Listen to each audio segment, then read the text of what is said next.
You drop thousands of dollars on World Cup tickets, fly across the globe, and walk into a pristine $5 billion super stadium only to find the entire operation totally paralyzed right before kickoff. Because right now, that is exactly the nightmare scenario Los Angeles is staring down.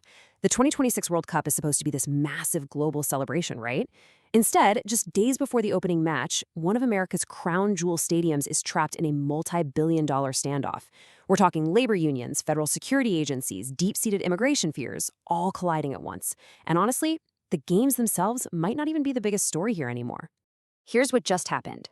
About 2,000 hospitality workers at SoFi Stadium voted, by an overwhelming 96% margin, to authorize a strike. I mean, these are the bartenders, the cashiers, the cooks, the dishwashers, literally the engine of the entire fan experience. And they've got their sights set dead on the highly publicized June 12th opening match between the US and Paraguay. This wasn't some quiet behind closed doors vote. It just triggered a high-stakes showdown between the union, Unite Here Local 11, and the massive third-party hospitality company managing the venue. And the clock, it is ticking incredibly fast. But to really grasp how dangerous this is for the organizers, we have to look at the paradox of the modern megastadium. See, SoFi was built to look invincible. We are talking about a $5 to $6 billion architectural masterpiece. It's got a 3 million square foot footprint, that massive translucent canopy, the ultra-luxury suites, the whole shebang. It feels futuristic, almost like a machine. But here is the illusion. This entire $5 billion apparatus, it completely depends on minimum wage human labor to actually work. All that cutting-edge tech means absolutely nothing if thousands of workers don't physically show up to run it. And that brings us to a massive, hidden vulnerability in the venue's tech setup. SoFi operates as a fully cashless digital ecosystem. Every single transaction runs through a high-velocity Square network, linking hundreds of concession stands. Now, management claims, hey, we've got contingency plans if a strike hits. But here's the reality check. That point-of-sale network relies on fast, highly experienced human operators to keep the lines moving. You absolutely cannot just drop untrained temp workers into that network during the sheer chaos of a World Cup opener. If you do, it instantly creates severe transaction bottlenecks. The digital flow jams up, and suddenly you've got massive, angry crowds gridlocked in the concourses. And that breakdown doesn't just happen at the hot dog stands. The premium hospitality tier at SoFi is a massive cash cow. There are 260 luxury suites, some dropping upwards of $100,000 per match. They're expecting award-winning culinary programs, fresh sushi, high-end wine. But if the chefs and the suite runners walk out, that ultra-luxury experience collapses instantly. You cannot execute fine dining with a skeleton crew of temps. One union leader actually hit the nail on the head, bluntly warning that without regular staff, those $100,000 suites could be reduced to serving nothing but bottled water and Doritos. Just imagine the absolute shock of paying that price tag for a bag of chips. So on the surface, you might be thinking, okay, standard labor dispute. They want better pay. And sure, they do want cost of living adjustments to survive LA inflation, premium pay for mega events, and limits on automated checkouts. But we need to look deeper, because a highly charged, deeply emotional clash has completely hijacked these negotiations. This isn't just about money anymore. This dispute has mutated into a massive fight over federal security, surveillance, and immigration enforcement. Here's where things get really complicated.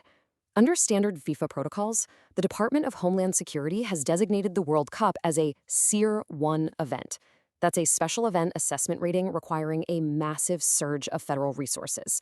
The FBI, Secret Service, ICE, all there to combat terrorism, human trafficking, and counterfeit merchandise. But here is the core tension.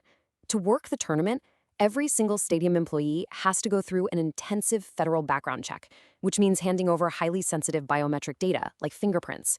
Now, a huge portion of this hospitality workforce is made up of immigrants, and they are absolutely terrified that this biometric tracking could lead to ICE raids or deportation. Federal officials swear they're only there for public safety, not civil immigration enforcement. But, as you can imagine, once a workforce feels that vulnerable, trust is practically impossible to rebuild. And that intense fear has created a complete bargaining deadlock. The union has laid down some serious, non-negotiable demands. They want a contractual right to immediately walk off the job if federal immigration agents enter the stadium and create a reasonable fear for their safety. They're also demanding absolute data protection, an ironclad guarantee that FIFA won't share their personal info with federal databases. But management, they are hitting a brick wall. They're bound by strict federal security mandates and are relying on those DHS assurances. They're basically saying, look, We simply don't have the authority to just override a federal security blueprint for a global mega event. But the tension doesn't stop at the stadium gates. Out in the surrounding neighborhoods, there is a very real human cost unfolding. Since SoFi broke ground, the historically working-class city of Inglewood has been slammed by rapid, intense gentrification. Average rents have spiked to $1,800, home values surged to $800,000, completely pricing out the local workforce. Some landlords are even reportedly slapping on predatory sports taxes or kicking people out just to flip apartments into short-term rentals. So you have this immense global wealth pouring in, but the local community is totally shut out. With World Cup tickets starting at $1,000 on the secondary market, the people living literally in the shadow of the stadium, and the ones working inside it, can't even afford to attend the event in their own backyard. Union leadership is keenly aware of this friction, and they are masterfully using this exact moment of maximum reputational vulnerability. The union's co-president, Kurt Peterson, is well known for his highly disciplined confrontational tactics, and he is playing a much longer game here. He isn't just looking at the World Cup. He's using the blinding global spotlight of this exact moment to launch an ambitious campaign for a $30 hospitality minimum wage ahead of the 2028 LA Olympics. For the union, the threat of leaving those luxury suites empty isn't just about a soccer tournament. It's the ultimate leverage to force a landmark region-wide contract for years to come. Which brings us to the great unknown. Management keeps insisting they have alternative staffing pools ready to step in and break any potential strike. But can a backup plan actually handle the sheer chaotic volume of a global sporting event? Running a concession stand on a random Tuesday is one thing. Running a manual transaction window during a World Cup opener with tens of thousands of hyped-up, demanding fans flooding the concourses is a totally different beast. Experienced workers know the crowd flow, they know the timing, they know how to prevent total gridlock. Replace them with non-union temps, and you put the entire operational model of the stadium under extreme, completely untested pressure. And this timeline shows just how terrifyingly narrow the window to fix this actually is. Negotiations resume June 8th. The World Cup begins June 11th. The U.S. plays Paraguay on June 12th. That gives organizers a mere 4 days. 4 days to defuse a crisis involving militant labor unions, billions in corporate sponsorships, federal anti-terrorism agencies, and intense local political pressure. If they fail, the world's cameras turn on and everyone watches whatever happens next. Right now, we're looking at 3 highly unpredictable ways this crisis could play out. Scenario 1 is a brokered, last-minute compromise. Under massive pressure, management caves on wages, the state attorney general brokers a safety perimeter for federal agents, and the event goes off without a hitch. But if negotiations collapse, we enter Scenario 2, targeted flash strikes. And if things spiral completely out of control, we hit Scenario 3, a coordinated regional hospitality lockout. Now, Scenario 2, the flash strikes, is uniquely dangerous. Picture this. Unannounced, a chunk of the workers simply walk off the job right as the stadium gates open. The match on the field? It continues, but the visible fan experience completely unravels. Premium suites get zero food, cashless transaction times triple, and massive bottlenecks form. Suddenly, you've got thousands of frustrated fans posting videos of the chaos all over social media. It creates an instant viral nightmare for FIFA in Los Angeles, shifting the entire global narrative away from the sport and directly onto the operational disaster. But Scenario 3? That is the absolute doomsday outcome. What if this strike triggers a broader regional lockout?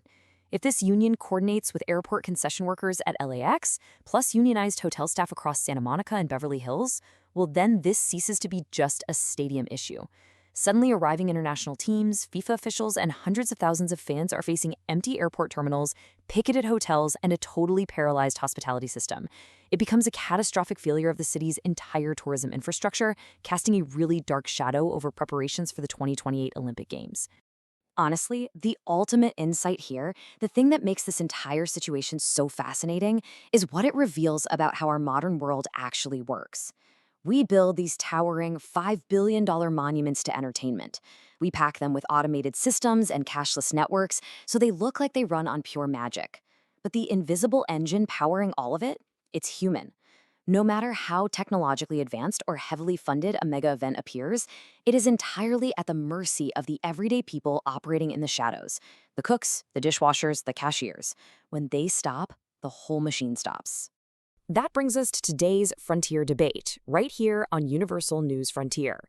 When cities spend billions of dollars on these massive global events, who really holds the power behind the scenes? Is it the governments issuing the security mandates, the corporate organizers writing the massive checks, or the workers who can literally unplug the fan experience overnight? Drop your perspective in the comments right now, because this forces us to choose what we value more, the spectacle on the field or the people making it possible.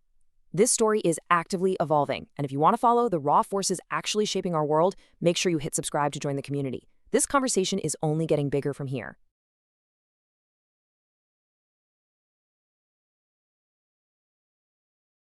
An investment in knowledge pays the best interest, so why not invest in this channel? Click like and subscribe for more.